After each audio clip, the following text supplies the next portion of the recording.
नमस्कार।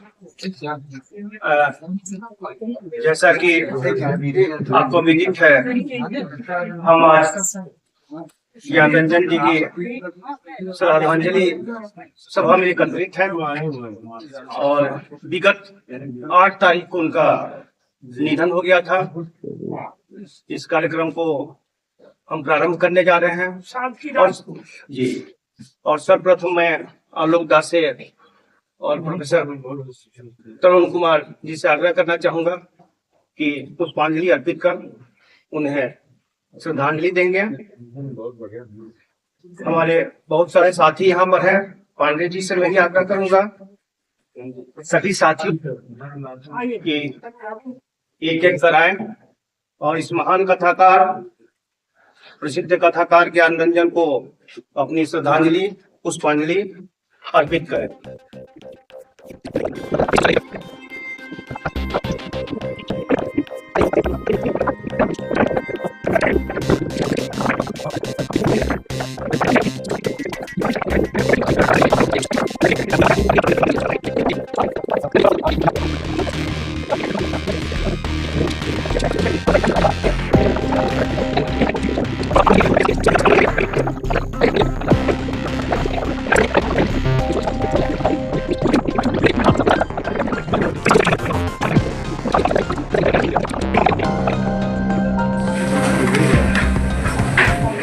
सभी साथी इनसे परिचित हैं।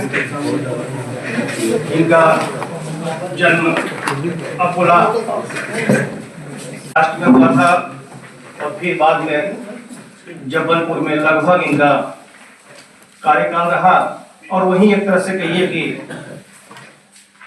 इनका निवास बना और अध्यापकीय जीवन काफी लंबा रहा और रिटायरमेंट के बाद से तमाम गतिविधियों में, साहित्यिक गतिविधियों में लगे रहे। कई संग्रह इनके आए फेंस के इधर उधर, यात्रा, क्षणजीवी, सपना नहीं और फिर एक प्रतिनिधि कहानियों का एक संकलन। पहल पत्रिका जो काफी चर्चित पत्रिका रही, त्रैमासिक पत्रिका थी, पहल सम्मान भी दिया जाता था। सठोतरी जो कहानीकार हमारे सामने आए उसमें कई नाम है और शायद उसमें सबसे बड़ा नाम ज्ञानरंजन जी का था। कहानी में कई तरह की तब्दीलियां आई उसके बाद, खास करके कह सकते हैं ज्ञानरंजन की पहले की कहानी जो थी, ज्ञानरंजन के बाद वो कहानी उस रूप में नहीं रह गई जिस रूप में थी। ज्ञानरंजन की कहानियों ने उस समय के तमाम कहानीकारों को किसी न किसी रूप में प्रभावित किया और उसके स्वरूप और कथ्य दोनों ही लगभग बदल गए। इनकी कहानियों को पढ़ते हुए एक बात जो गौर करने लायक है कि मुक्ति बोध का एक वक्तव्य है या कह सकते हैं कथन है कि वो कहते हैं कि विचार मुझे उत्तेजित करते हैं और विचार ही मेरे अंदर संवेदनाओं को जगाने का काम करता है और फिर वे संवेदनाएं चित्र का रूप लेती हैं और फिर उन चित्रों के माध्यम से साहित्य, कविता के रूप में हो या कहानी के रूप में चीजें हमारे सामने आती हैं। मतलब यह कि रचनाओं के केंद्र में विचार है। अब इनकी भी कहानियां अगर आप पढ़ेंगे तो आपको लगेगा कि उसके केंद्र में विचार है, लेकिन उसकी विश्वसनीयता को बनाने के लिए उसमें कह सकते हैं कि उसकी एक काव्यात्मक परिणति या कथात्मक परिणति आपको वहां दिखाई देती है और शायद विचार के उस सूत्र को पकड़ने के लिए आप पाएंगे कि वहां एक मैं चरित्र हमेशा विद्यमान रहता है। तमाम तरह की गतिविधियां चलती हैं, तमाम तरह के वहां पात्र आते हैं, लेकिन उसमें एक दृष्टा स्रष्टा के रूप में या कह सकते हैं कि टिप्पणीकार के रूप में मैं वहां पर उपस्थित है और उसी मैं के माध्यम से तमाम बातें या तमाम उनके विचार वहां कहानियों में आ रहे हैं। बहुत सारी बातें अभी आगे भी आएंगी। मैं इस कार्यक्रम को आगे बढ़ाते हुए मैं सर्वप्रथम अनीश अंकुर जी से आग्रह करना चाहूंगा कि वो अपने विचारों के साथ, अपनी बातों के साथ, अपने संस्मरणों के साथ हमारे बीच उपस्थित होंगे। धन्यवाद चंद्रवेन जी। दोस्तों, इधर लगातार हिंदी क्षेत्र में विनोद कुमार शुक्ल का निधन हुआ, उसके पहले पटना में कासिम खुर्शीद और देशप्रीत, विनोद कुमार शुक्ल के बाद ज्ञान रंजन के कार्यक्रम हम लोगों ने भी निर्धारित किया ही था कि राजेंद्र कुमार जी, फिर वीरेंद्र यादव जी, इन सब लोगों के निधन की सूचना मिली और सब कुछ इतना ही ठंड के मौसम में एकाएक उन लोगों के बारे में खबर सूचना मिल रही है जिनके बारे में लगभग उम्मीद नहीं थी, जैसे वीरेंद्र यादव के बारे में जो काफ़ी सक्रिय थे, काफ़ी। ज्ञान रंजन जी के बारे में आज बात करेंगे। तरुण जी हैं, राकेश रंजन जी हैं, नरेंद्र जी हैं, गुंजन है और भी हमारे तपेश्वर जी हैं और भी साथी अपनी बातें रखेंगे। सिर्फ एक दो बातें कहनी है उनकी कहानियों के बारे में। सब लोग जो है घंटा फेंस के इधर या उधर पिता, कोई भी साहित्यकार या कोई भी साहित्य संस्कृति से जुड़ा आदमी इन कहानियों को पढ़ता ही पढ़ता है। और बाद में हम सब लोगों की जो चेतना का निर्माण हुआ, जो समझदारी विकसित हुई, उसमें सबसे बड़ी भूमिका जो थी वो पहल पत्रिका की थी। बल्कि कहें कि अपना जो कथाकार रचनाकार का रूप उन्होंने पहल पत्रिका के लिए बल्कि कहें कि छोड़ दिया। इधर 3-4 वर्षों से जो काफ़ी वृद्ध हो गए, जैसा कि आप देख रहे हैं तस्वीर में, 90 साल उनकी उम्र थी। काफ़ी लंबा जीवन, बल्कि कहा भी करते थे कि जितनी उम्र है उससे ज़्यादा हम जी चुके हैं। ज्ञान रंजन का महत्व सिर्फ एक दो बातें मैं अपनी तरफ से ये जोड़ना चाहता हूँ। कहानियों के बारे में मैंने कई साथी कहेंगे उसको कि वो रहने वाले तो थे इलाहाबाद के थे, शादी भी वही हुई और काशीनाथ सिंह, दूधनाथ सिंह, इन लोगों की जो पूरी 4 मित्र थे जिनका काफ़ी जिक्र होता है, 4 यार का। और जब जबलपुर में उनकी नौकरी लगी 1960 में, तो उनको इलाहाबाद काफ़ी सांस्कृतिक गतिविधियों का बड़ा केंद्र था, काफ़ी हलचल थी, काफ़ी गहमा गहमी रहा करती थी। तो वो छोड़ते हुए किसी को भी वहाँ दुख होता, लेकिन जाके धीरे धीरे जबलपुर में वो कम्युनिस्ट पार्टी के नज़दीक आए। बल्कि तो यहीं से थे, उनके पिता, जैसा कि सब उन्होंने अपने लिखा भी है कि हमारे पिता गांधीवादी थे और गांधीवादी काफ़ी अच्छे लेखक भी थे, काफ़ी ऊंचाई थी। लेकिन बाद में उन्होंने लिखा कि गांधीवाद के पाखंड से धीरे धीरे करके फिर हम मार्क्सवाद की तरफ आए और कम्युनिस्ट ट्रेड यूनियन में रहे। कम्युनिस्ट पार्टी सीपीआई में उनका लंबा रहा और सीपीआई से ज़्यादा प्रगतिशील लेखक संघ को काफ़ी बड़ा आधार हरिशंकर परसाई और बाकी लोगों के साथ मिलकर किया। बल्कि शायद अशोक वाजपेयी ने कहीं कहा भी है कि मध्य प्रदेश में कम्युनिस्ट पार्टी सीपीआई बहुत मजबूत नहीं है, लेकिन प्रगतिशील लेखक संघ को इतना बड़ा बनाने का श्रेय सबसे ज्यादा अगर जाता है तो ज्ञान रंजन का हो जाता है। परसाई जी, हाँ, वो सांगठनिक तौर पर, और परसाई जी का तो था ही व्यक्तिबोध, वो सब लोग तो जानते ही हैं। दूसरी बात ये कि ज्ञान रंजन की जो पहल पत्रिका थी, उसने ऐसे लेखकों को पहली बार छापा, पहली बार मंच मुहैया कराया जो बाद में जाके हिंदी के बड़े लेखक बने और जिनको काफ़ी फिर साथ ही पहल सम्मान, जब हमको लगता है 20-25 पहल सम्मान मिला, जिन लोगों को मिला उन सब में उनकी प्रतिष्ठा बढ़ी, स्वीकृति बढ़ी।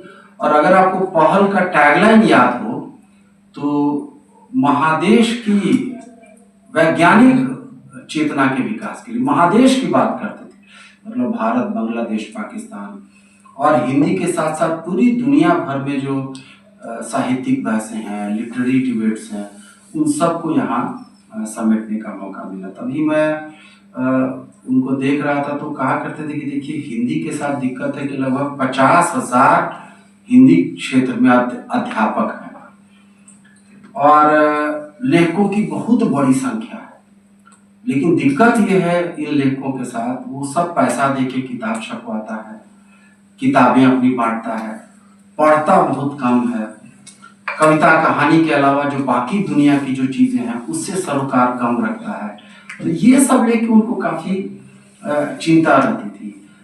और हिंदी के बड़े लेखकों से, बड़े रचनाकारों से उनकी बहस हुई, जैसे नामवर जी से उनकी काफी बहस हुई। नामवर जी मजाक में कहते थे कि 1.5 कहानी का ही रचनाकार, एक तो वो घंटा और 1-2 कहानी को ये फेंस के था। फिर पिता, अभी तपेश्वर जी यहाँ पर होंगे जो जेवियर इंस्टीट्यूट में अंग्रेजी के लेक्चर हैं, तो उनको पिता कहानी की याद थी पिता कहानी सबके ध्यान में ऐसा लगता है कि हम लोगों के ये आसपास है। हमारे और भी कई साथी हैं, वो अपनी बातें रखेंगे।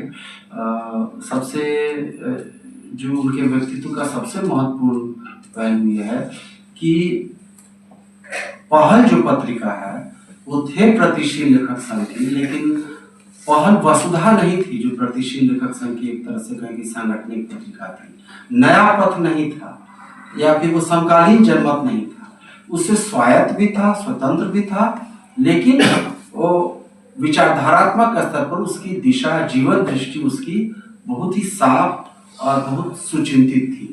और सबसे बड़ी बात मुझे बोलो कि लेखक संघ लेखकों में आजकल सबसे ज्यादा दिक्कत रहती है कि लिखेंगे, रचना कर्म करेंगे, सृजन करेंगे, संगठन में शामिल नहीं होंगे, स्वतंत्र रहेंगे, फ्लोटिंग रहेंगे, वेगाबाउंड रहेंगे, आवारगी रहेगी, जहां मन करे वहां जा सके।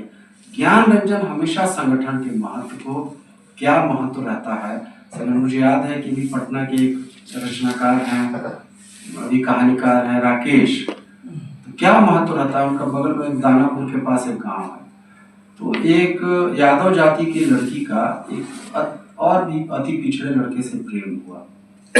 बाद में वो लड़की पर उसकी हत्या कर दी गई गाँव में वहीं।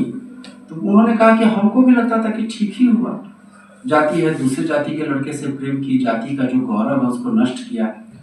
लेकिन संगठन में जब हम जुड़े तब पता चला कि अरे वो तो बहुत गलत था, एक आलोचनात्मक दृष्टिकोण विकसित हुआ।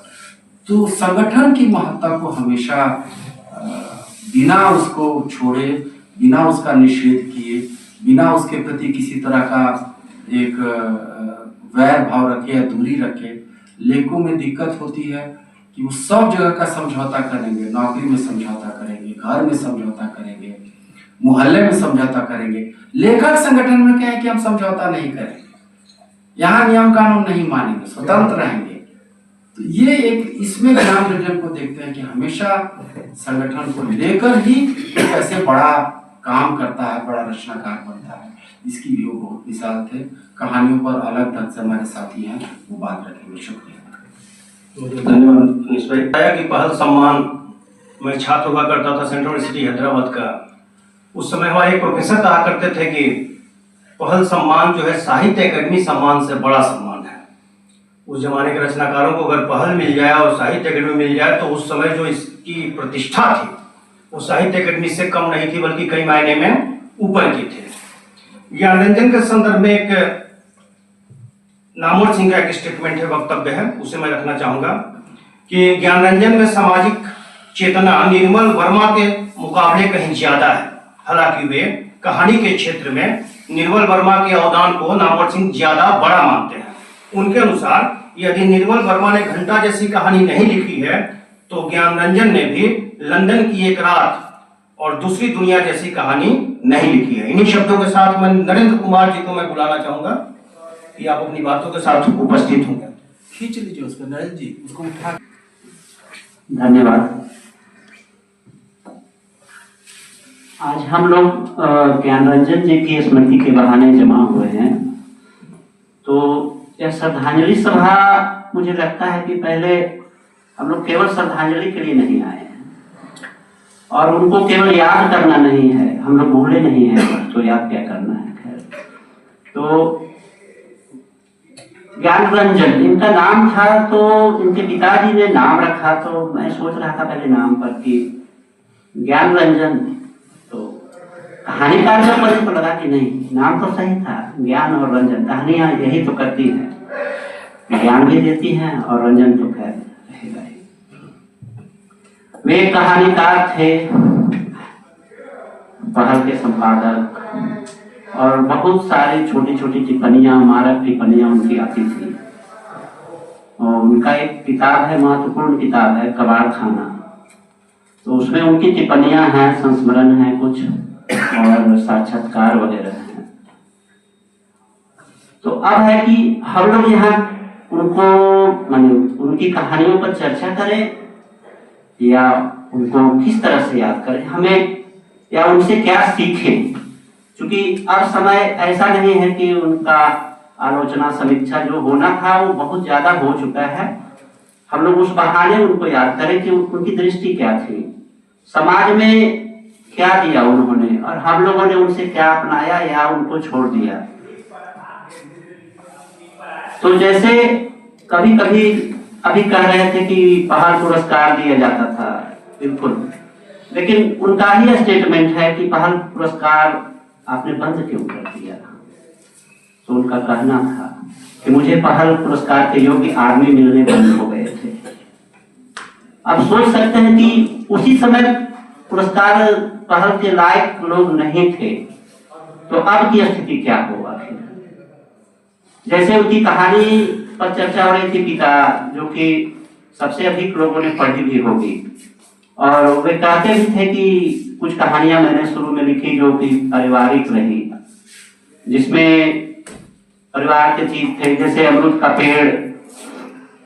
तो पिता कहानी के प्रति क्या है कि आमतौर पर आलोचकों ने कहा कि ये दो पीढ़ियों का संघर्ष है, ये एक पिता द्वारा वैज्ञानिक चेतना का स्वीकार नहीं करने का जिद है, अक्खड़पन है, लेकिन नहीं, इतना ही उसमें नहीं है।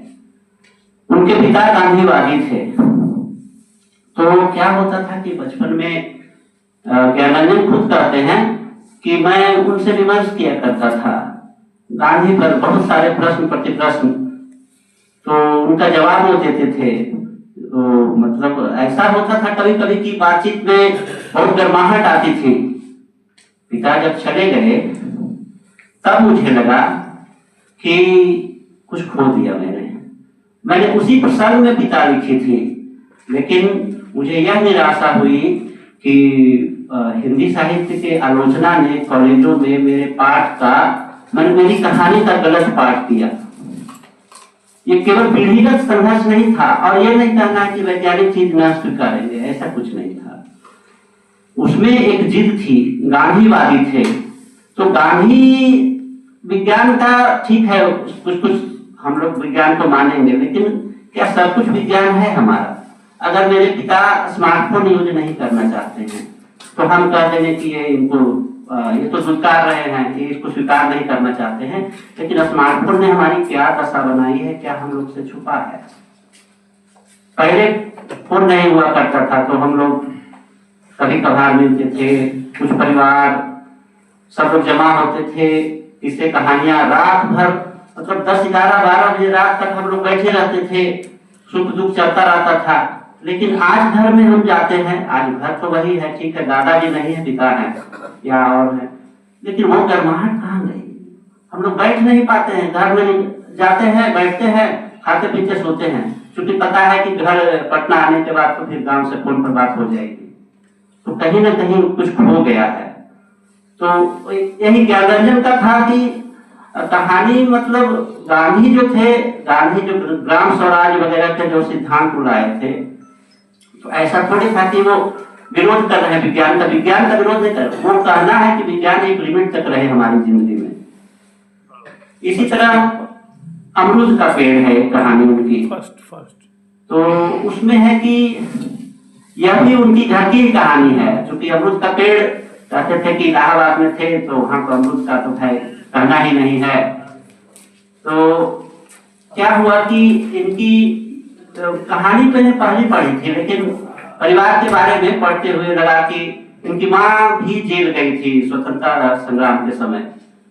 तो कहते हैं कि और उसमें जो कहानी में पात्र है तो माँ वही है जो स्वतंत्रता संग्राम में गई हुई है। तो अमरूद का पेड़ रहता है, और जैसे अभी हम लोग कैसे घर बनाते हैं कुछ, तो वास्तुशिल्प का आजकल बहुत ख्याल रखा जाने लगा है। तो वहां भी वही बात होता है कि घर के पश्चिम में दरवाजा है, सामने अमरूद का पेड़ है, और यह एक प्रगतिशील परिवार है।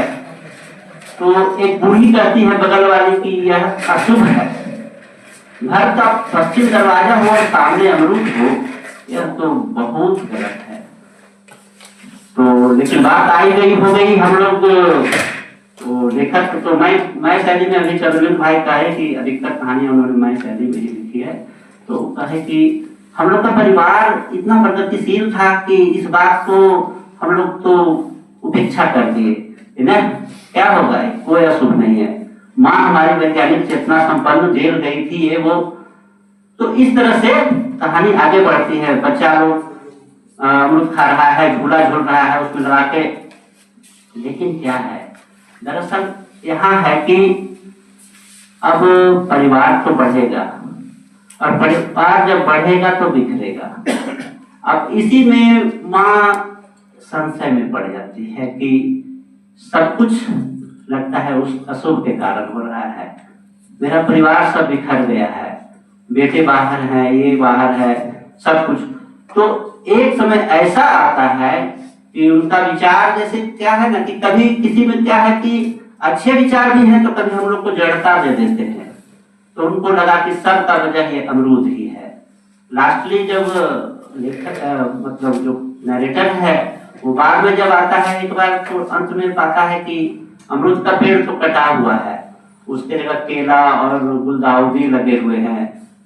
तो माँ से पूछता है कि, माँ कहती है कि हाँ उसको अति कहती है, लेकिन माँ के मन में तो पूरा है कि परिवार बिखर रहा है। अब जैसे अभी हम लोग अगर अपने ही जीवन में बात करें तो हम लोग वास्तुशिल्प देखते हैं, घर ऐसे रहेगा, घर वैसे रहेगा, लेकिन घर कहाँ है? घर सबको पता है कि इससे अलग होगा। वास्तुशिल्प आप कुछ भी कर लीजिए, घर घर रहेगा। तब घर आदमी से होता है, आदमी को बिखरना है, और जब आदमी को बढ़ना है तो बिखरना है, वो तो चलेगा ही चलेगा।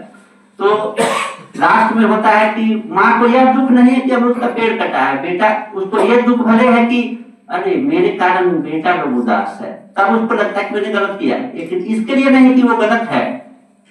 तो ऐसी कहानियां मैंने उन्होंने लिखी। उनके अंदर मतलब हमेशा वैज्ञानिक चेतना की बात तो है ही कि पहल पत्रिका में वो टैगलाइन था। तो उनका हर एक कहानी पढ़ते हैं तो लगता है ना कि वे अपने अंदर मतलब एक तरह से एक शब्द कहना चाहते हैं कि जैसे कैसे है कि मैं बाहर से मैं कुछ हूँ, आप देख रहे हैं मुझे कि इस तरह से हम सब ढंग से बात करते हैं, लेकिन दोस्त यार में या अपने अंदर में हर एक के अंदर में मतलब कुछ ना कुछ लगता है जैसे कुछ कमीनापन जो है हमारे अंदर भरा हुआ है, और वो तो दृष्टिगत होता नहीं है जल्दी। तो ज्ञान रंजन जो है ना कि किसी भी पात्र के अंदर की चीज को लाते हैं, अब वो घंटा कहानी हो या बहिर्गमन हो या कोई हो। तो उसमें क्या है कि अब पिता की बात जैसे लीजिए तो पिता में ठीक है मतलब है कि पिता चैलेंज करते हैं, जिद पर अड़े हैं, लेकिन वही अगर आप उषा प्रेमलता की कहानी वापसी में लग जाइए तो वापसी में क्या है और दोनों में अंतर क्या है। आखिर उषा प्रेमलता भी लिखी है पिता के बारे में कि लौटे हैं गजाधर बाबू घर। तो होता क्या है कि दोनों में एक अंतर है कि वहां गजोधर बाबू को तो पूरा उपेक्षा मिलती है और लास्टली स्वीकारा नहीं जाता है, वे चले जाते हैं वापस।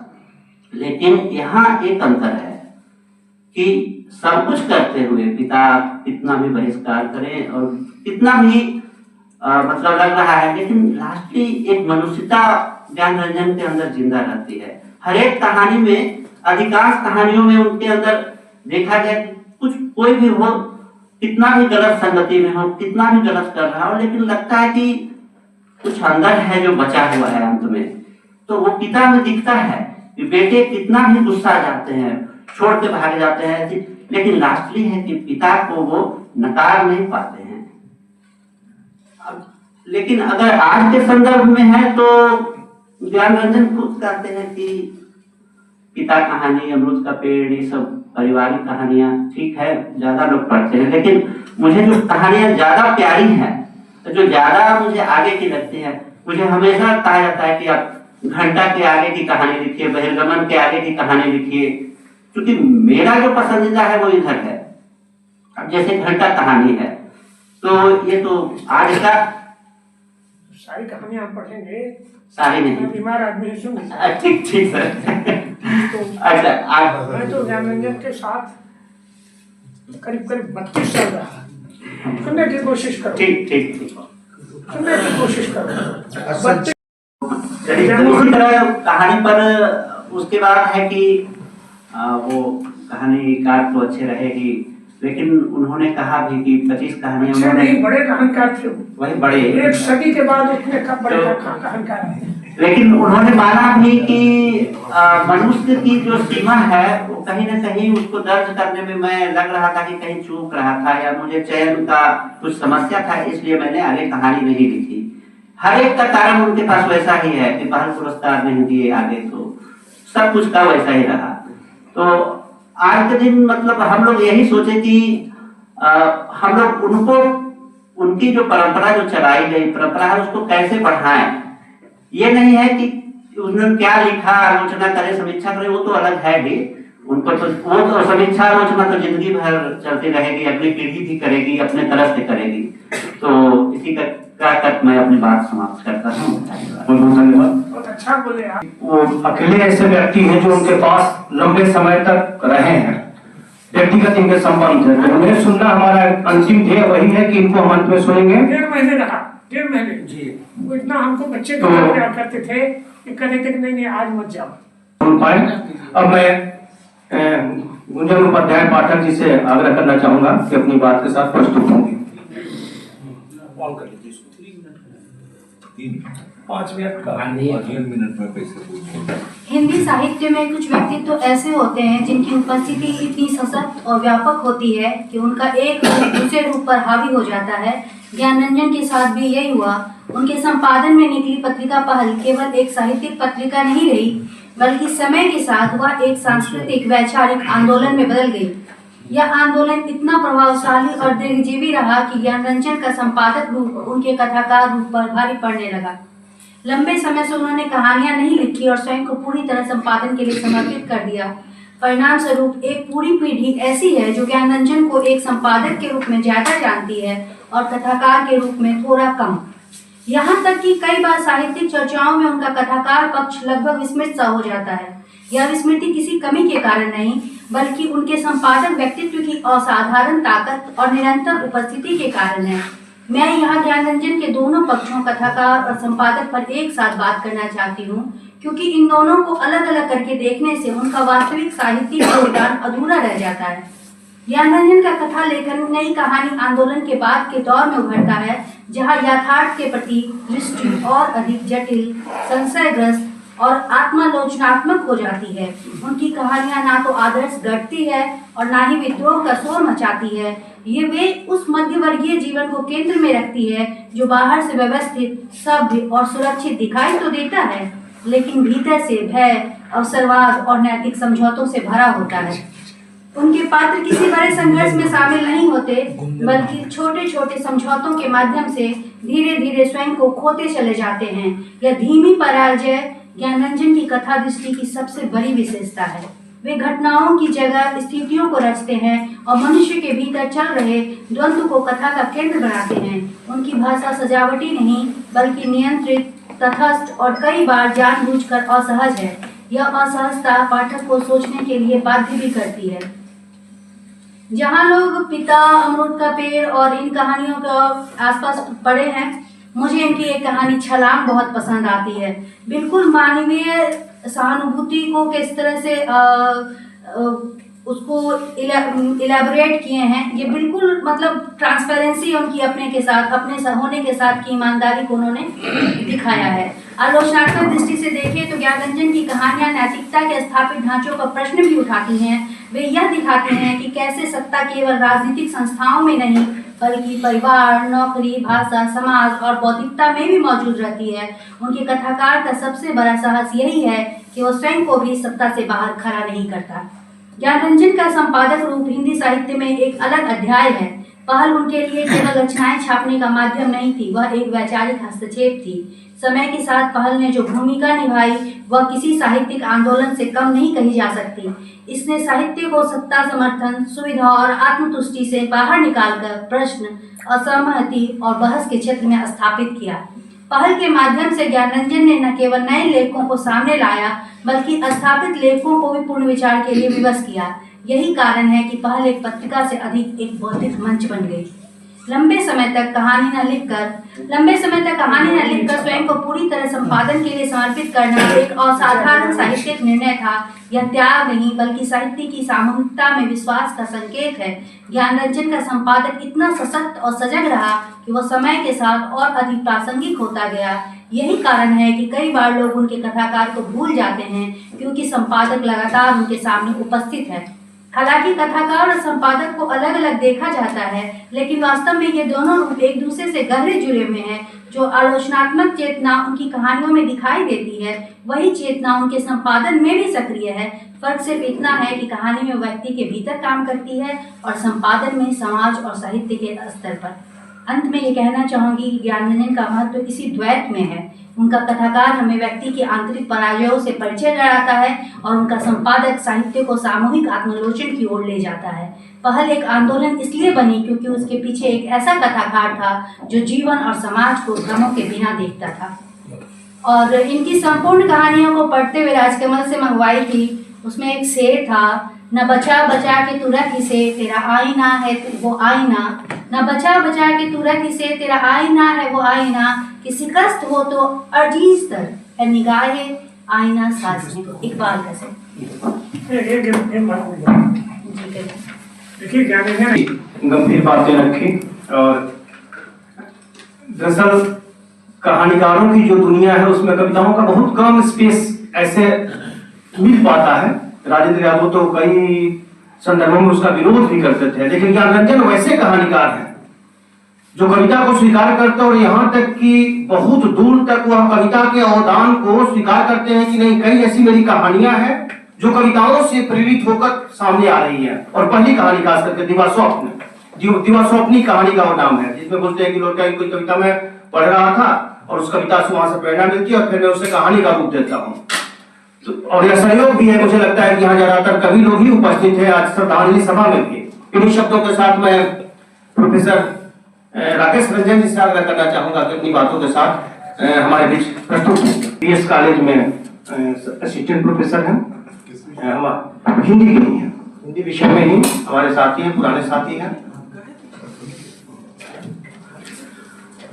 नमस्कार सभी को। आदरणीय आलोक धनवा जी, तरुण सर, संकिन सर, सम्मानित विद्वजन मित्रों, सर्वप्रथम ज्ञानरंजन जी की स्मृति को नमन करता हूँ। सार्वत्रिक हिंदी कहानी के सबसे कम लिखने वाले लेकिन सबसे बड़े कहानीकार के रूप में हमारे सामने ज्ञानरंजन जी हैं। मात्र 25 कहानियों का लेखन और इतना बड़ा नाम।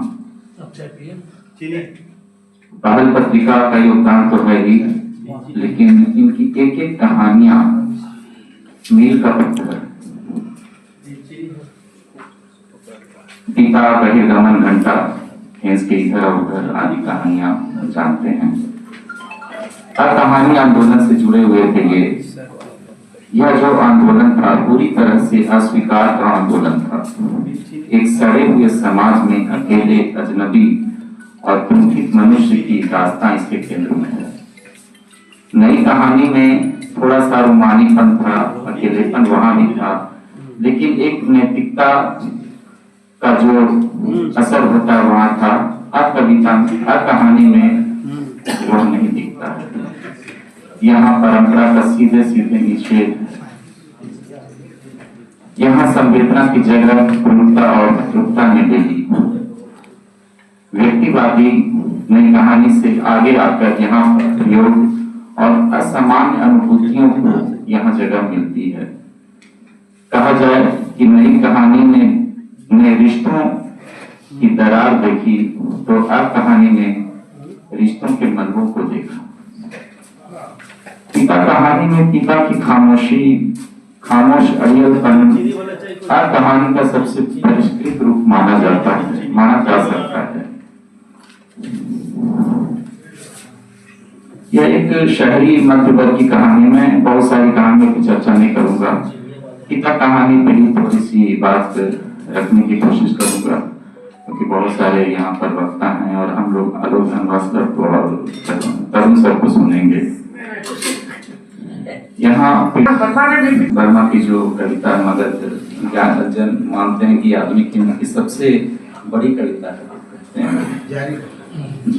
पीढ़ियों का अंतराल तो हम लोग जानते हैं हमेशा से रहा है, रहेगा, लेकिन यहाँ जो पीढ़ियों का अंतराल है, एक ऐसा ध्रुव है पिता और पुत्र का कि एक घर के अंदर है और दूसरा घर के बाहर। एक दो युग एक साथ नजर आते हैं यहाँ पर। बहुत अच्छी। और आप देखिए कि इसकी जो भाषा है, पिता कहानी की भाषा में इतना स्थैर्य है, इतना ठहराव है कि आप पढ़ते ही महसूस करेंगे कहानी आगे क्यों नहीं बढ़ रही है। यह जो तनाव है, मैं समझता हूँ कि आधुनिक हिंदी कविताओं में ऐसा तनाव जो पिता कहानी के भीतर है नहीं मिलेगा। बहुत अच्छी। क्या लिखा है उन्होंने, लग रहा है कि पूरा का पूरा परिवेश, वो जो गर्मी की जो उमस है, वो लिखते हैं कि मौसम की गर्मी से कहीं अधिक प्रबल पिता है। यह एक अपने आप में बहुत बड़ा विचार है कि पिता जो समय को देखता है, अपने समाज को देखता है, घर की दहलीज के बाहर बैठा, उसके सामने पूरा का पूरा समाज, वो केवल परिवार नहीं देखता, घर के भीतर जो पुत्र है उसके लिए घर की चार दीवारें ही केंद्र में है। वो चाहता तो है, इस कहानी में मैं समझता हूँ कि बहुत ही हल्की सी चादर बिछी हुई है, मतलब हल्का सा एक झीना आवरण है कि कोई तोड़ क्यों नहीं पाता इस बात को, कि पिता को गले क्यों नहीं लगा लेता कि पिताजी आप तो अंदर बैठिए, हम बाहर बैठते हैं। यह जो परिवेश है कि परिवार से विच्छिन्न हो जाने का, अकेलेपन के दंश को झेलने को विवश हो जाना, इस नियति को जो ज्ञान रंजन जी जो ने दिखाया है, अद्भुत है, अपूर्व है, अप्रतिम है। इसका कोई जोड़ नहीं। गर्मी की बेहद उमस भरी रात है। यह उमस ऊब बाहर के मौसम में भी है और पात्रों के भीतर अंतस में भी। और यह कहानी बाहरी चेतना से अधिक आंतरिक चेतना की ही परिणति है कि चाह करके भी कोई कुछ न कर पाए और घुटते घुटते अंततः किसी मुकाम तक नहीं पहुंच पाए। पिता कहानी में पुत्र और परिवार के अन्य सदस्य एक अंतहीन अपराध बोध में जी रहे हैं। वे पिता को सुखी देखना चाहते हैं, लेकिन उनका सुख पिता का दुख है। ज्ञान रंजन की भाषा में जो ठहराव और जो स्थैर्य है वह अन्यत्र दुर्लभ है। पिता कहानी में पिता का चरित्र आधुनिक समाज की छाती पर रखे उस पत्थर की तरह है जिसे हम न हटा पा रहे हैं, ना ही जिसके साथ चैन से सो पा रहे हैं। लेकिन यहाँ एक बात और गौर करने वाली बात है कि पिता, ज्ञान रंजन जी भी कहते हैं कि यह तनाव या फिर जो पीढ़ियों का जो अंतराल वो तो है ही, लेकिन ये बहुत भीतर से प्रेम से आप्लावित कहानी है। प्रेम दोनों के भीतर है, पिता के भीतर भी पुत्र के भीतर भी, लेकिन एक झीना आवरण पड़ा हुआ है कि आखिर क्यों नहीं इस आवरण को तोड़ा जाए। क्यों वो बार बार कनखियों से झांकता है खिड़की के बाहर कि पिता सोए कि नहीं, और पिता रात काट रहे हैं। ऐसा नहीं है कि एक कहानी का मैं जिक्र करना चाहूंगा, सिल्वर वेडिंग कहानी है मनोहर चंद्र जोशी जी की। वहां भी पिता है यशोधर बाबू, वहां पे थोड़ी सी मतलब जो थोड़ा सा संवाद है वहां पे। पिता somehow improper कह करके नई पीढ़ी की जो बात है उसको वो अनुचित ठहराने की कोशिश करते हैं और वो साबित करना चाहते हैं कि हमारी जो पीढ़ी थी अच्छी थी। लेकिन ज्ञान रंजन में संवादहीनता की स्थिति है, बहुत कम संवाद है, और अगर संवाद होता भी है तो पिता के सामने पुत्र निरुत्तर हो जाते हैं। बाहर कुछ भी घटित नहीं होता है इस कहानी में, सब मन के भीतर जो राम की शक्ति पूजा में जो राम के भीतर जो चलता है, यहाँ पिता और पुत्र के भीतर चलता है।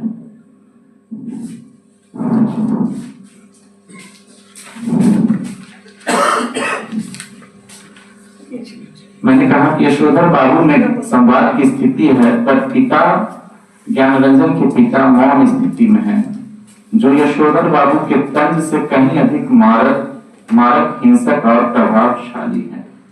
अंत में मैं कहना चाहूंगा कि पिता पुत्र के बीच तमाम भीतरी तनावों के बावजूद यह कहानी प्रेम से भरी हुई है, और अंततः हमें यह बतलाती है कि एक छोटी सी पहल होनी चाहिए, क्योंकि पुत्र भी कुछ समय के बाद पिता की भूमिका में आएगा, और जब पिता की भूमिका में जब पुत्र आएगा तब तक पिता नहीं होंगे, और फिर वह भी उन्हीं स्थितियों से गुजरेगा, क्योंकि पीढ़ीगत जो बदलाव है या फिर पीढ़ियों का जो अंतराल है, वह अंतराल सदैव रहने वाला ही है। तो एक पहल होनी चाहिए इन्हीं की जो साहित्यिक पत्रिका के नाम से कि थोड़ा सा पिता को समझना जरूरी है। ज्ञानरंजन की जो कहानी है पिता, जहाँ प्यार शब्दों में नहीं बल्कि बाहर बरामदे के भीतर, बरामदे में सोने वाली एक पार्टी में, पंखे की थकी हुई डंडी में और रात रात भर करवटें बदलने वाली एक पीठ में बसता है। एक प्रश्न अनुत्तरित रह जाता है कि हमने कभी उनकी पीठ सहलाई, कभी पूछा कि पिताजी आप अंदर सोइए, हम बाहर सो लेते हैं। बहुत बहुत धन्यवाद।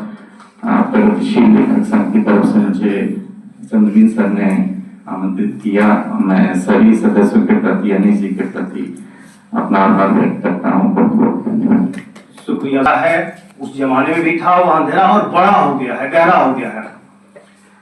ज्ञानरंजन कहते हैं कि उस अंधेरे को लगभग छोड़कर हमारे भीतर भी एक अंधेरा बसता है, और उस अंधेरे का शिनाख्त अपनी कहानियों में करते हैं। इसीलिए लगेगा कि नहीं, उसके भीतर प्रवेश करते हैं पात्रों के अंदर। बाहर की दुनिया वहां पर लगभग तटस्थ नजर आती है, यथा स्थिति में बनी हुई है, और अंदर तमाम चीजें चल रही हैं। इन्हीं शब्दों के साथ मैं तपेश्वर जी से आग्रह करना चाहूंगा कि अपनी बात के साथ संक्षेप में प्रस्तुति।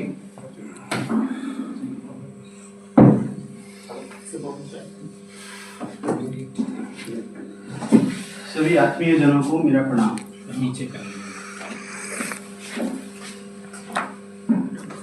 सभी आत्मीय जनों को मेरा प्रणाम। मैं बहुत संक्षिप्त में बोलना चाहूंगा। अभी भैया ने 3-4 बात दोहराई। अड़ियलपन, तनाव, विफलता, घुटन, अपराध बोध, पिता कहानी के बारे में उन्होंने जिक्र किया था। कभी की बात है, बिहार म्यूजियम में अनिल जी से मुलाकात हुई। इसी दौरान उन्होंने आमंत्रित किया कि आप आज के बारे में ज्ञान आना है। मैं काफी भावुक हो गया, आंख गीले हो गए, क्योंकि 3 अगस्त को मेरे पिताजी का भी देहांत हो गया था। तो मैं शब्दहीन हो गया। बस मैं एक कविता के एक पिताजी की जो कहानी है उसमें एक चीज मुझे बहुत अच्छी लगी और वो बहुत गूढ़ लगी। जब वो लिखते हैं कि मैंने उंगली से अपने माथे के पसीने को काट कर जमीन पर गिराया। ये मुझे बहुत भावनात्मक रूप से अंदर तक धकेल दिया। मैं एक कविता अगर पेश करना चाहूँ, उसी गहराई के समकक्ष है ये। मैं अपने पिता के बारे में क्या सोचा था, उस सेम चीज अपराध बोध लेते हुए मैं अपने आप को तो मैं शुरू करना चाहता हूँ। आपकी इजाजत चाहिए। मुट्ठी भर शरीर, ये मेरे पिताजी का है। वो भी 83 साल की उम्र में देहांत हो गए थे।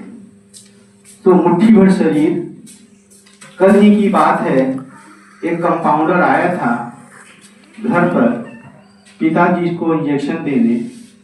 कमजोर हो गए हैं ना, कुर्ते को समेटकर बाह में इन्फ्यूज करने की कोशिश विफल रही। हाड़ मांस का शरीर जो ठहरा। पिताजी की जिस मुट्ठी में सारे संसार की शक्तियां थी निरूपित, अब मुट्ठी भर शरीर लेकर कमर पर वार सहा और उपरांत कहने लगे, गर्म पानी से सेक लूंगा कल गिल्टी को। मैं किंकर विनोद सा खड़ा रहा यह बोलने के लिए कि बाबूजी, मैं गर्म पानी में नमक मिलाकर आपके कमर पर सेक लगाऊंगा, और जब तक तय कर पाता कौन भाव व्यंजना में सिसकते हुए क्यों कर विफल रहा मैं। धन्यवाद। अब इस कार्यक्रम को आगे बढ़ाते हुए मुझे लगता है कि जो सबसे महत्वपूर्ण हमारे बीच बैठे हुए हैं वो आलोकता है, और सबसे करीब से अगर उन्हें कोई यहाँ जानने वाला पटना में, तो मुझे लगता है कि इनको छोड़कर कोई दूसरा और नहीं होगा। तो इनसे मैं अब आग्रह करना चाहूंगा, क्योंकि बहुत सारी बातें इनके पास उनसे संबंधित है, बहुत सारी अच्छी दुर्लभ जानकारियां हमें मिलेंगी जिसके बारे में हम लगभग अनभिज्ञ हैं। हम उनकी कहानियों के बारे में परिचित हैं, उनका जीवन कैसा था, इन तमाम चीजों को हम नहीं जानते हैं। तो दादा से मैं आग्रह करना चाहूँगा। लेखक का जीवन कभी भी पूरा नहीं होता है, बाकी रह जाता है। ज्ञानी जब पृथ्वी पर अपनी बात रख रहे थे और उसमें उन्होंने बात कही कि क्या आपने पूरा ऑन कर दीजिए उसको। जी ऑन है, क्या आपने पूरा नहीं किया, क्या कुछ करना चाहते हैं। उन्होंने कहा कि उपन्यास के सूत्र और प्लॉट और काफी चीजें लिखी पड़ी हैं जो मैं पूरा करना चाहता था, नहीं कर पाया, अभी तक नहीं कर पाया, देखता हूँ।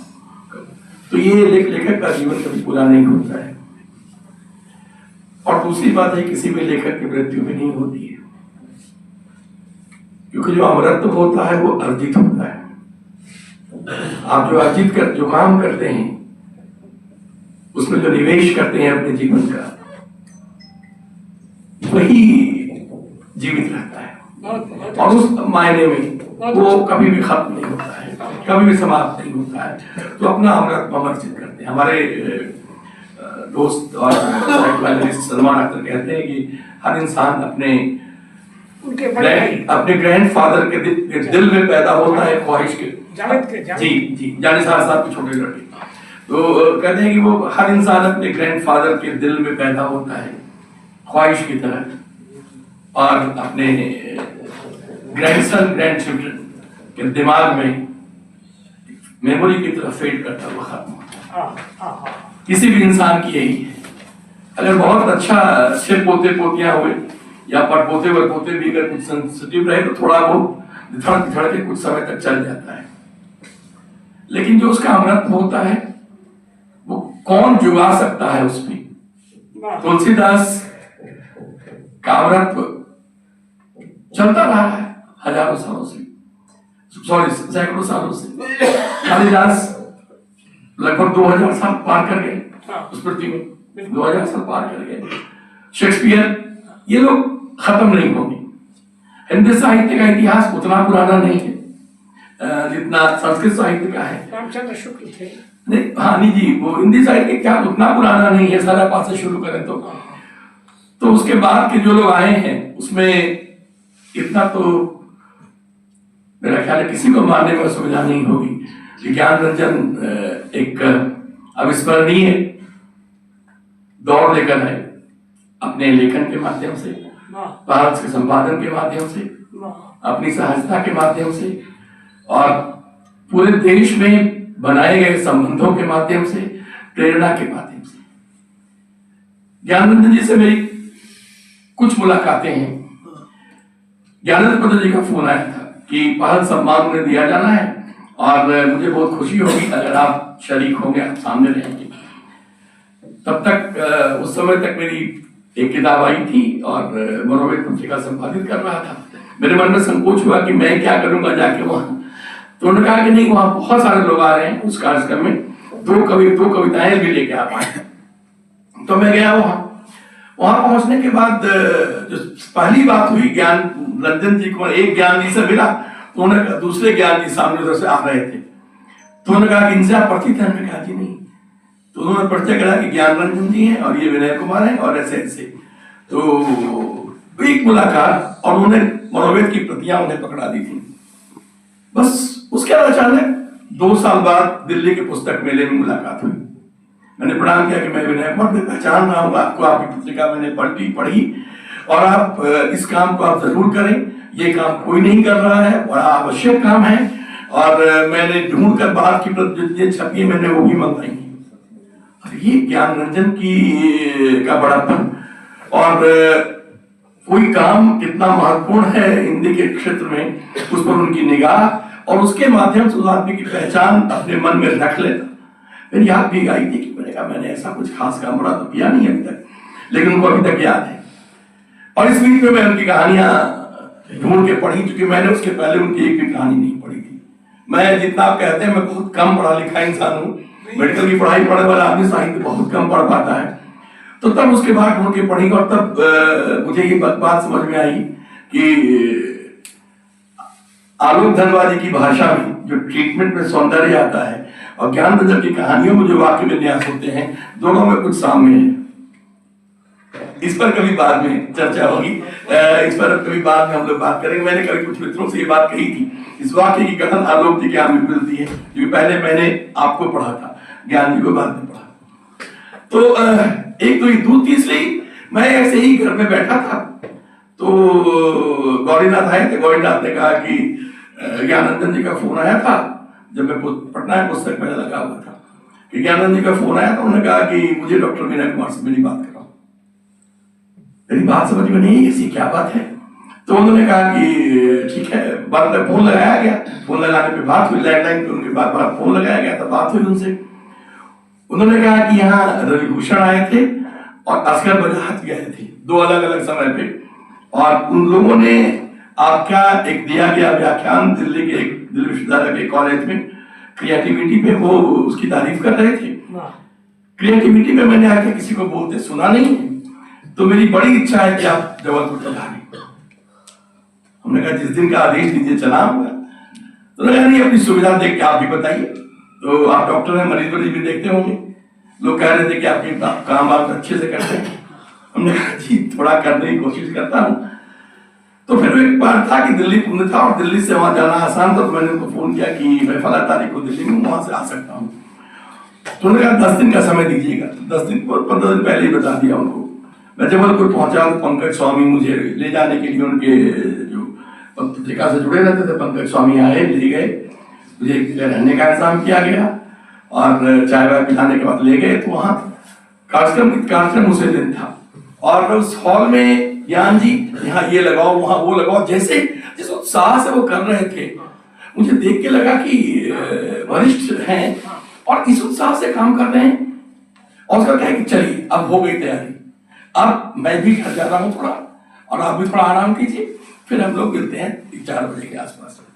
4 बजे के आसपास पहुंचा, मुझे विश्वास नहीं हुआ 300 से ज्यादा सीटें वहां लगी होंगी, कुर्सियां ज्यादा ही होंगी 300 से, एक भी कुर्सी खाली नहीं थी, पूरा हॉल भरा था। और ज्ञान जी गेट के बाहर खड़े थे, बोले कि हमारे वक्ता आ गए। और जैसे वो करते हैं हाथ बढ़ाकर उन्होंने हाथ मिलाया, मैं संकोच में, मैं तो हाथ जोड़े था, उन्होंने कहा कि हाथ मिलाते हैं, हाथ जोड़ना क्या है, हम लोग सब एक जैसे हैं। इतना संभव, इतना समानता का भाव और अपनापन का। फिर वो मुझे बोलना था क्रिएटिविटी पे, मैं बोलता गया। मेरे मित्र जानते हैं कि थोड़ा सा आलोक धनवाजी का असर है मेरे ऊपर, कि मैं जब बोलना शुरू करता हूँ और डूबता हूँ विषय में, कहानियां शुरू होती हैं, तो इनके जैसी बातें तो मैं नहीं कर सकता, लेकिन जो मैं हल्की फुल्की मेरी बातें थी उसको मैं करते करते 1 घंटा 45-50 मिनट में बोल गया। इतना लंबा जीवन में कभी नहीं बोला मैं। तो हॉल में ऐसे एक आदमी उठ के गया शुरू में, पता नहीं ज्ञान जी का क्या जादू वहां था। एक एक आदमी सब आदर भक्ति भाव से लगता है कि यहाँ कोई कथा चल रही है, सभी लोग बैठे। ज्ञान जी खुद मलय के साथ दूसरी पंक्ति में, अगली पंक्ति में भी नहीं बैठे। ये भी नम्रता भी कि वो एक शेर आजकल है ना कि वो पहले आके बैठे हो पहले सफ में, अभी तो शोहरत नहीं है। मैंने वो शब्द एग्जैक्ट ज्ञान जी एकदम बिना पता से दूसरी पंक्ति में बैठे। जब मैंने खत्म किया, मैंने कहा कि बस हाथ जोड़ा ऐसे, सबका बहुत बहुत आभार। कोई उठा नहीं, सब लोग बैठे थे। पता नहीं क्या असर था उनके व्यक्तित्व का वहां, जब वो खड़े हुए और ऐसे बच्चे से तालियां बजाते हैं, ज्ञान जी ऐसे ताली बजा रहे थे, मेरी तो आंखें भीग गई। भूल ही नहीं सकता हूँ। मेरे जीवन में इतनी जगह पे इतनी बातें की, लेकिन वो मैं एक एक दृश्य मेरे दिमाग में, एक एक फ्रेम की तरह मेरे दिमाग में है। और तब उन्होंने ऐसे ताली बजाई और फिर उन्होंने कुछ धन्यवाद फॉर्मेलिटी वो स्टेज पे आए नहीं एक बार भी। सब उसके बाद फिर हम लोग फिर उन्होंने कहा कि अब आप आराम करें और कल सुबह आपको पेड़ा घाट घुमा दिया जाएगा और हम लोग मिलते हैं दिन में कॉफी पे जाने के पहले। तो घूम मुझे पंकज स्वामी ले गए, भेड़ा घाट देखा, वो इतना सुंदर दृश्य वहाँ का, और वो जो धुआंधार फॉल सब देख के मैं लौटा। नर्मदा का है और उसके बाद रास्ते में पहाड़ आया तो वो भी प्रपात बन गया और उसके थोड़ा 1 किलोमीटर के अंदर ही वो प्रपात की धार का जो वेग है वो कम हो जाता है। और मेरा ख्याल ज्ञान जी का गुस्सा भी ऐसा ही है, कभी किसी बात पे नाराज है, किसी को डांटते बांटते होंगे ना, ऐसे करते होंगे, फिर ऐसे ही तुरंत शाम पे चले जाते होंगे। तो एक लगता है उनके व्यक्तित्व से मैच करता हुआ सब कुछ था वहां पे। और फिर कॉफी हाउस पहुंचा तो वो अद्भुत जगह है कि जहाँ पे ज्ञान जी बैठे हैं, बहुत सारे लोग 20-25 लोग, सब लोग नहीं, ज्ञान जी एक तरफ एकदम दीवार से लगे हुए, और उन्होंने कहा कि कोई बैठे थे, कहे कि सुनो तुम उठो। तो अरे भाई जो आदमी है हमारे कल वक्ता है, वक्ता अच्छा वक्तव्य दिया, उनको यहाँ मेरे पास बैठना है, मैं जरा बस करीब से महसूस करना चाहता हूँ, इनको हाथ का हाथ पकड़ के बैठूंगा। ऐसे भाव से बैठे और वो फोटो भी हम बहुत देर बातें करते रहे, भाव भी हुआ। फिर उन्होंने एक बात कही कि जो कुछ अनोखी बात लगी कि मेरी जो मंडली है ना वो शंकर जी की बनाती है, इसमें आपको ज्योतिष भी मिलेगा, इसमें मंदिर का पुजारी भी मिलेगा, इसमें पक्का भाजपाई भी मिलेगा, इसमें सब मिलते हैं। यहाँ पे धर्म, जाति, समुदाय, विचारधारा कुछ नहीं है, क्योंकि यहाँ पे सब लोग बैठ के बात करेंगे। ये समाज जैसा है वैसा समाज मिलेगा आपको।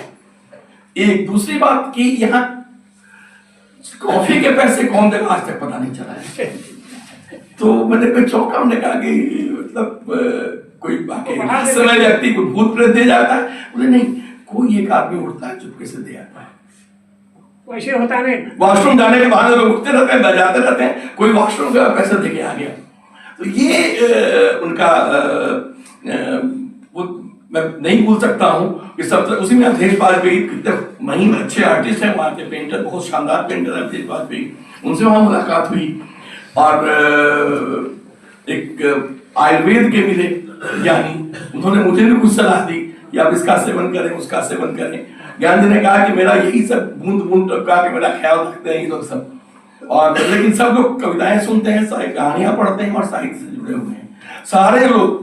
मतलब जो दक्षिणपंथी विचारधारा के लिए वही वामपंथी साहित्य पढ़ते हैं और उनके साथ बैठे रहते हैं और सबको संवाद करने में मजा आता है। वोट किसी को दे, विचारधारा कुछ रहे। मेरा ख्याल है कि एक लेखक को जो समाज का नेतृत्व कर रहा हो, एक संपादक को, की दृष्टि ऐसी होनी चाहिए जिस सर्व समावेशी, सबको जानो, सबको समझो, नहीं जानो तो सुधारोगे कैसे, अगर कोई बात बतानी हो तो बताओगे कैसे। ये ज्ञान जी में बड़ी खास बात थी। और उसके बाद यही आखिरी मुलाकात थी। फिर उनका एक दिन फोन आया था जब अक्षणी प्रकाशित हुई तो कि भाई कोई आपका एक काव्य संकलन प्रकाशित हुआ है, बड़ी चर्चा, कविता संकलन, बड़ी चर्चा सुनी, तो उसकी प्रतियां पहुंचनी चाहिए, 4-5 भेज दीजिए। तो मैंने उनकी 5 प्रतियां भेज दी। उनका फोन आया कि मैंने खुद तो पढ़ ही ली, सबको भिजवा दी, हाँ सबको भिजवा दी है, लेकिन मेरे इर्द गिर्द पता नहीं कैसे लोग हैं, सब कहते हैं कि इस पे किसी और से लिखवा लीजिए, किसी और से लिखवा लीजिए। तो थोड़ा हल्का सा ये अलग टच का हो गया है ना, तो सब लोग तो घड़ी, साइकिल, कुर्ता, धोती पे कविताएं ज्यादा लिखते हैं, तो उस पर समीक्षा लिखना आसान हो जाता है। इसमें लिखने में लोगों को थोड़ा ज्यादा पढ़ना पड़ेगा, रेफरेंसेस देने पड़ेंगे। इस तरह से बात करने वाले मेरे जीवन में उनका जो संपर्क सरोकार रहा वो इतना रहा। और बाकी बात ये कि ज्ञान जी को इसलिए भी पढ़ा जाना चाहिए, या जैसा क्या लोग जी भी कह रहे थे, भाषा सीखनी हो तो भाषा का ट्रीटमेंट उतना निथरा हुआ गद्य बहुत कम। निर्मल जी का एक अलग ठाठ है, इनका एक अलग ठाठ है। माना जाता है कि बिहार में हिंदी के 3 बड़े शैलीकार हुए, सारे लोग कहते रहे हैं, राजा राजकार रमन प्रसाद सिंह, श्री पूजन साहब और बिनीपुरी जी, बाद में चौथा चतुष्टय जुड़ गया इनका निरेणु का। लेकिन उससे इतर अगर इस शैली के इस जो एक घुमावदार शैली से हटके अगर देखें तो जो एक बहुत घुमाव जहां नहीं दिखता है, एक सादगी दिखती है। उस सादगी के भीतर सौंदर्य, जो चमक और कथन में एक खास तरह की धार पैदा करने का जो तरीका है वो निर्मल जी और ज्ञान रंजन खड़ा करते हैं। कवियों को ज्ञान रंजन को जरूर पढ़ना चाहिए, क्योंकि उससे कविता की भाषा आलोक जी की तरह ज्यादा प्रभावी हो सकती है। बहुत बहुत धन्यवाद, मुझे अपने बोलने का अवसर दिया। धन्यवाद सर। अब हम लोग समापन की तरफ बढ़ रहे हैं और मुझे जाना पड़ेगा प्रोफेसर तरुण कुमार के पास। उसके पहले अगर कोई साथी 2 या 3 मिनट में कोई अगर अपनी बात रखना चाहते हैं गोपाल तो रख सकते हैं। गोपाल थोड़ी देर होगा। अजय सर आप तो मैं प्रोफेसर तरुण कुमार अपने क्या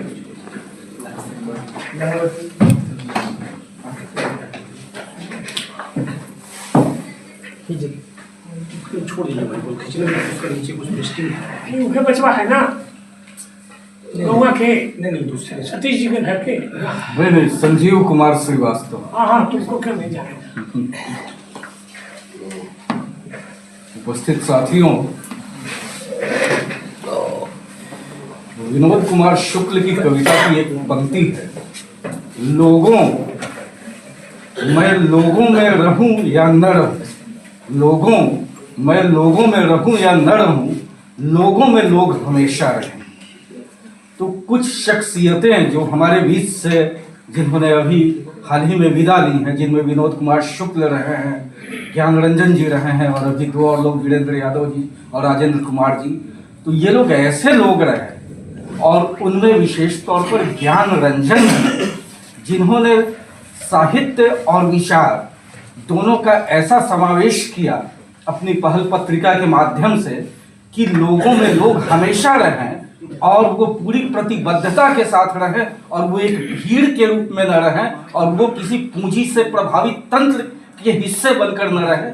तो इसको सुनिश्चित करने के लिए एक वैचारिक तौर पर बेहद ही मुकम्मल भूमिका उन्होंने अपनी पत्रिका पहल के जरिए निभाई।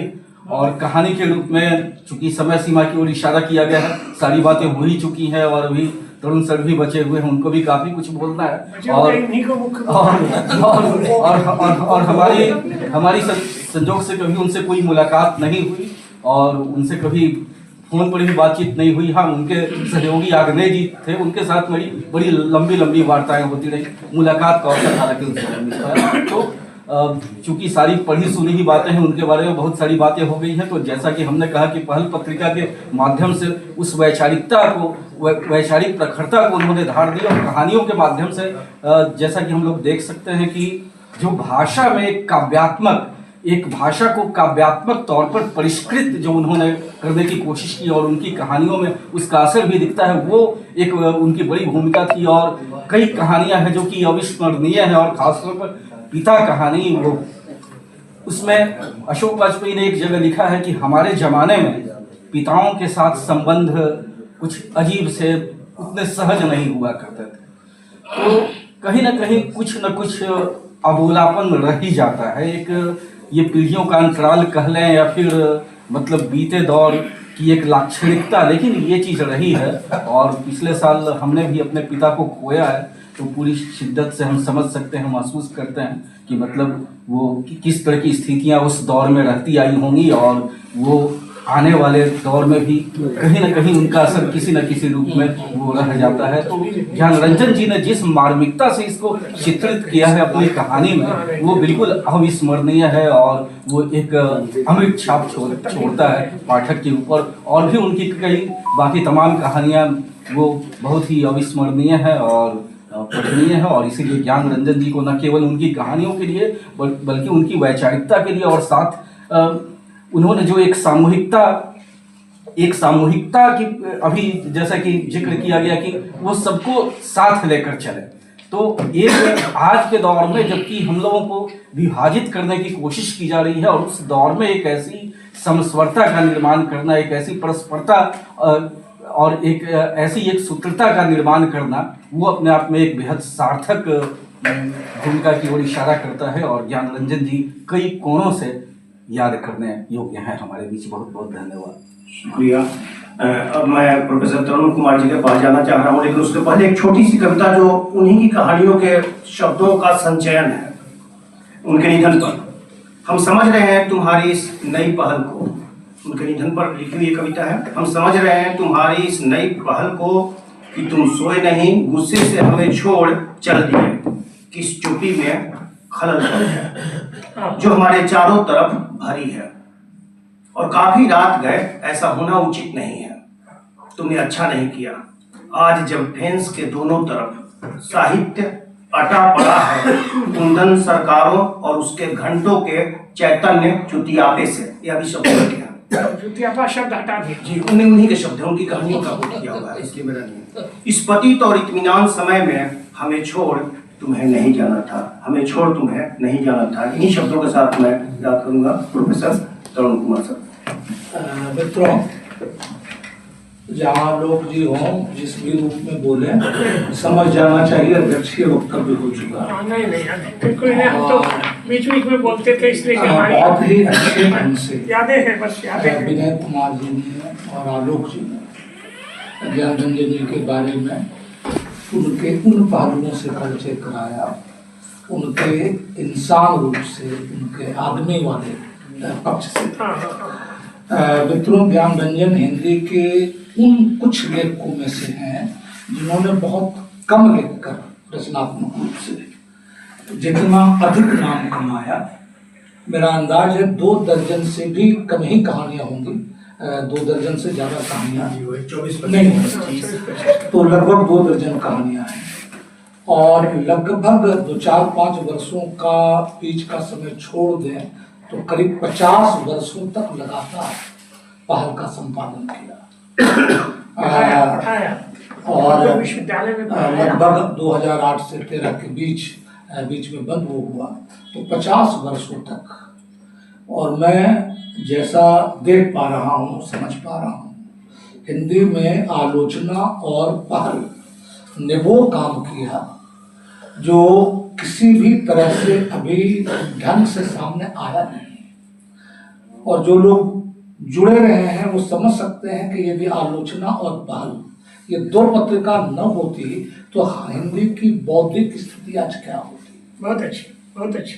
और इसलिए मैं कह रहा हूँ कि हिंदी की बौद्धिकता के निर्माण में ज्ञान रंजन का बड़ा भारी योगदान है, आलोचना पत्रिका में गुरुदेव नामवर जी के साथ। और पत्रिका का संपादन जो उन्होंने किया तो उसमें उनकी ऊर्जा का बहुत बड़ा हिस्सा लगा, और वो न लगा होता तो बहुत कुछ और चीजें हमारे सामने आती, और वो कहा करते थे कि एक समय में मैं एक ही काम करता हूँ और कर पाता हूँ कायदे से। अनेक पीढ़ियों को वैचारिक ऊष्मा देने का काम किया और उनकी रचनात्मकता को स्पेस देने का काम किया। और मुझको लगता है कि शायद ऐसे लोग व्यक्ति कम होते हैं, संस्था ज्यादा होते हैं।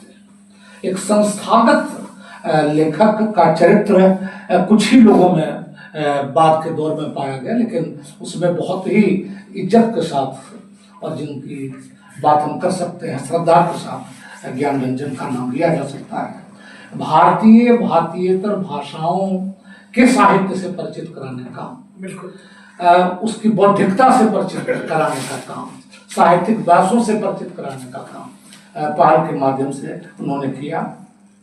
हम सब जानते हैं कि 1950-60 का दौर नई कहानी का दौर था, और जिसके केंद्र में एक तिकड़ी कही जाती थी, राजेंद्र यादव और मोहन राकेश और कमलेश।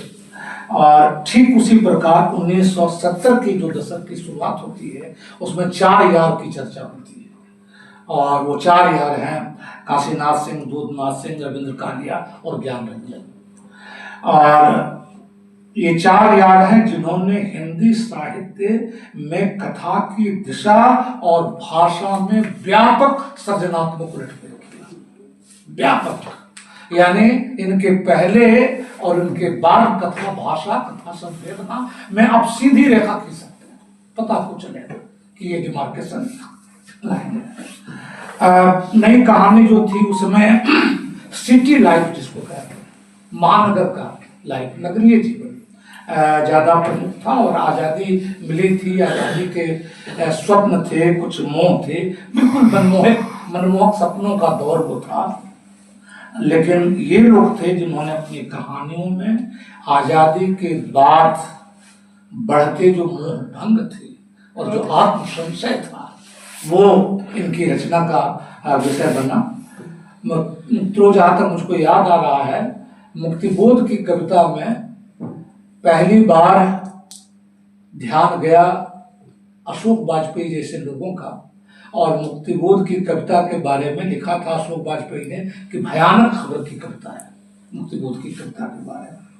और नमीचंद्र जैन ससुर थे अशोक वाजपेयी जी के, मेरे गुरु भी थे। उन्होंने ज्ञान रंजन की कहानियों के बारे में लिखा था कि उनकी कहानियों में डरावना अनुभव संसार है। राजनाथ गांव के थे ना, डरावना अनुभव संसार। अब ये डरावना अनुभव संसार में अनुभव शब्द को भी जोड़ देना चाहिए। ज्ञान रंजन में ज्ञान नाम है उनका, लेकिन ज्ञान से ज्यादा वो अनुभव था जिससे वो लेखन चल रहा था। और छोटे शहरों कस्बों के जो निम्न मध्यवर्गीय युवक होते हैं, उनके आक्रोश, उनकी बेचैनी, उनके चरित्र के मनोविज्ञान को बहुत गहराई से, बहुत गठे कसे सधे हुए गद्य में, जिसको कहते हैं, लाने में वे कृतार्थ हुए।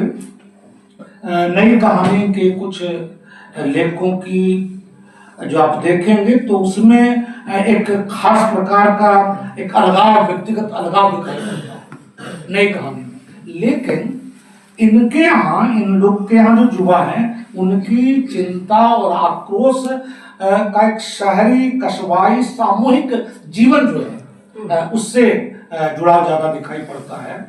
और ज्ञान रंजन न केवल अपने स्वभाव में बल्कि अपने लेखन में भी कभी लाउड नहीं रहे, मुखर नहीं।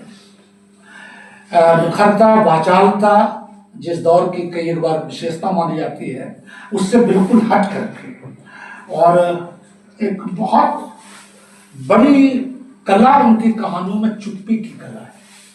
इतने साइलेंसेस हैं उनकी कहानियों में, जहां से आपको कहानी कविता की ओर मुड़ती हुई दिखाई। बिल्कुल, बहुत अच्छी। और जैसे कवियों के बारे में कहा जाता है, अच्छी कविताओं के बारे में कहा जाता है कि बिटवीन द लाइन्स पढ़िए तब आपको कविता समझ में आएगी।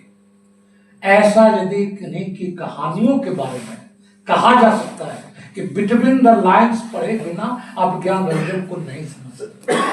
भाषा से परे जो वहां कुछ चीजें हैं, उनको यदि आप देख सकते हैं तभी ज्ञान रंजन को आप समझ सकते हैं।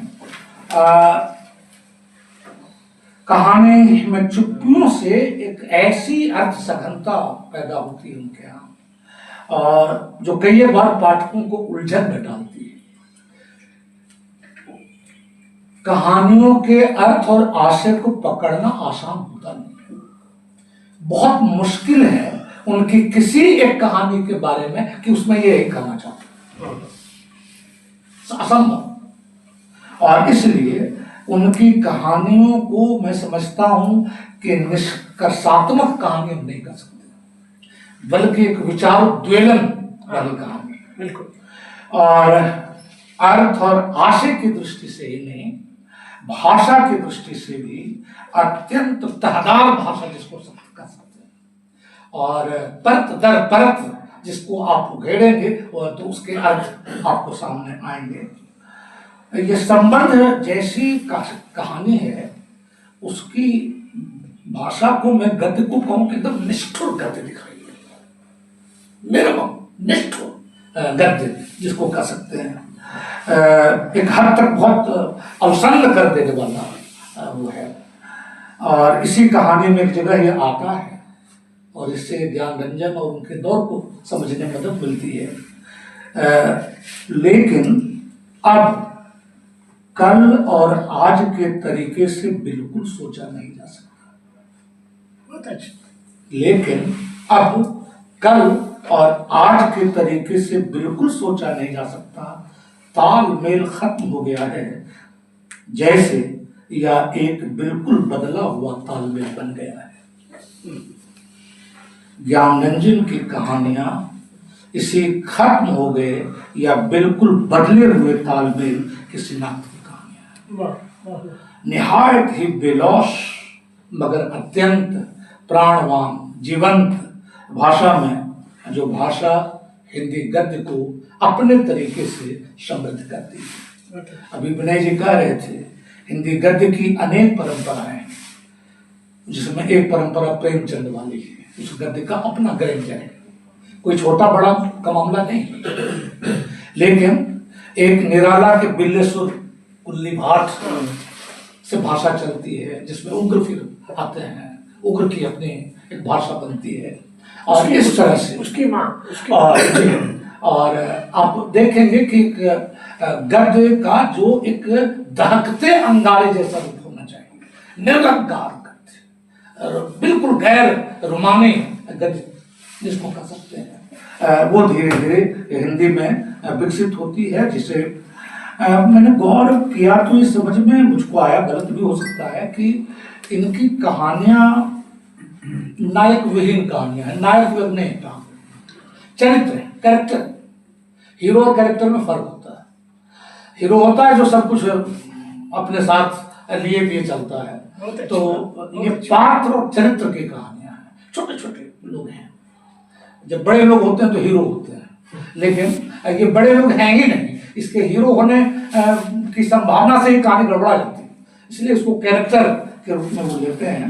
और मुझे घर और बाहर जिसको कहते हैं ना, घर और बाहर, मुझे घर के कवि ज्यादा लगते हैं, बाहर के कवि कम लगते हैं, क्योंकि घर ही समाज की धुरी है, और घर के भीतर क्या हो रहा है यदि ये समझ में आ गया तो समाज की धड़कन पकड़ में आ जाएगी। ज्ञान रंजन, अब गौर कीजिएगा, वो घर को पकड़े, जो हो रहा है घर के भीतर हो रहा है, परिवार के अंदर, और प्राय कहानियां उस तरह से जो चलती हैं, तो घर के कहानीकार मुझको ज्यादा लगते हैं, बाहर के कम। हालांकि हम लोग ये जानते हैं कि बाहर घटित के लेखक कम और अंदर घटित के लेखक ज्यादा हैं।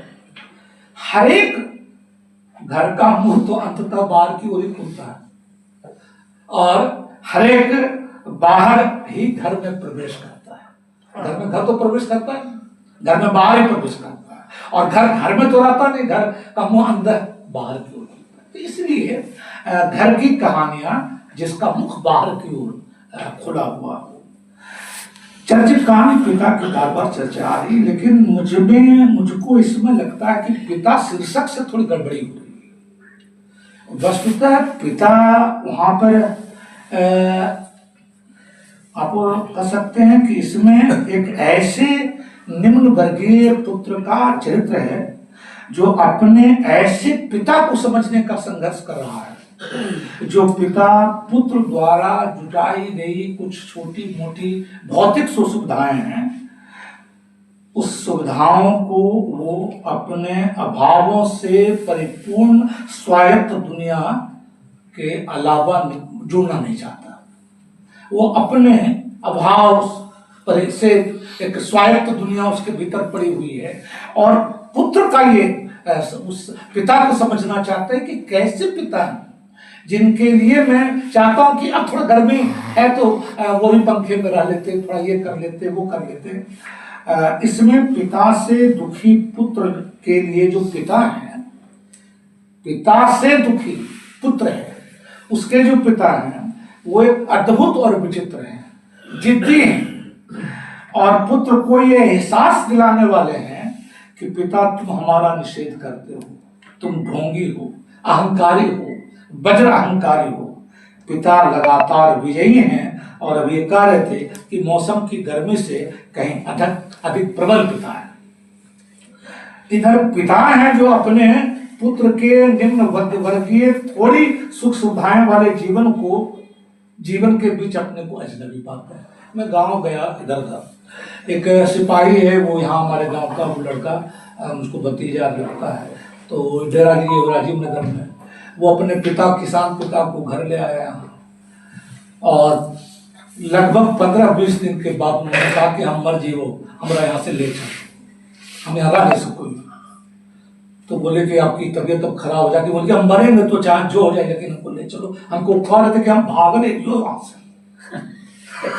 हम लोग सब नहीं चाहे, राजीव नगर से भागे, ठीक है ना। तो मुझको पिता सामने आए कि भाई वो जो एक इको सिस्टम होता है एक आदमी के जीने का, वो भी उनके पिताजी की हाँ, वो इको सिस्टम यदि उसको पानी में नहीं, आप सोने के पानी में मछली को रखिए तो थोड़ी उसमें रहेगी मछली को पानी चाहिए, वही उसके जीवन का रूप है। तो ये पिता की पीड़ा है और पुत्र की भी पीड़ा है, एक तरफा नहीं, इसमें दोनों तरफ का संकट है।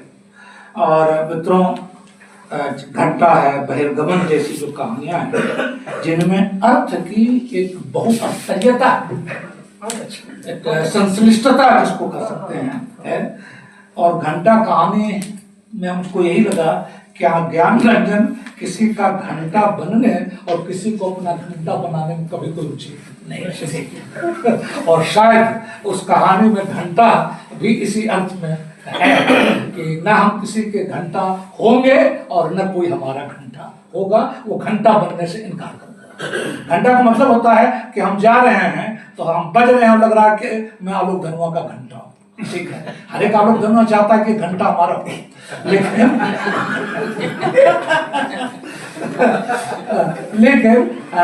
घंटा कहाँ का अद्भुत कहा मुझको इस मामले में अद्भुत ये यार का जो है ना हासिल गजल है, ये तो उन पर आक्षेप हो गया ना। आक्षेप नहीं है, आक्षेप क्यों है? आदर है, आदर है, प्रेम करते हैं। इनको तो मैं जिसको कहिए था खाने से खींच करके लाया हुआ ताकि चलना होगा। तो एक गज्जिन अनुभवों की परत से जिसको कह सकते हैं, लगता नहीं है कि गए हैं, देखिए जी लगता सब सुन रहे हो जी।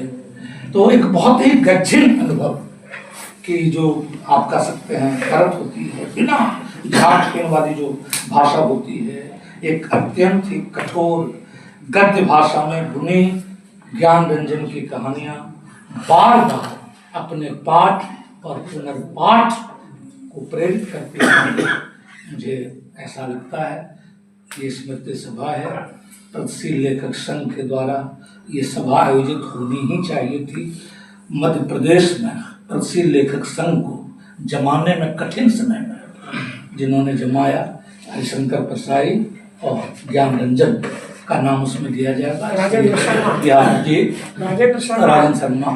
तो ये अनेक तरह से हमारे लिए ज्ञान रंजन हमेशा मार्गदर्शक की तरह रहेंगे और भाषा की तमीज़ यदि सीखनी होगी तो हमें ज्ञान रंजन की रचनाओं को नए सिरे से देखना, समझना, थोड़े धैर्य से ठहर के चबा चबा कर जैसे किसी भोजन का आनंद लिया जाता है, आप उसी तरह से इनकी कहानियों को पढ़ सकते हैं। बहुत बहुत शुक्रिया, धन्यवाद सर।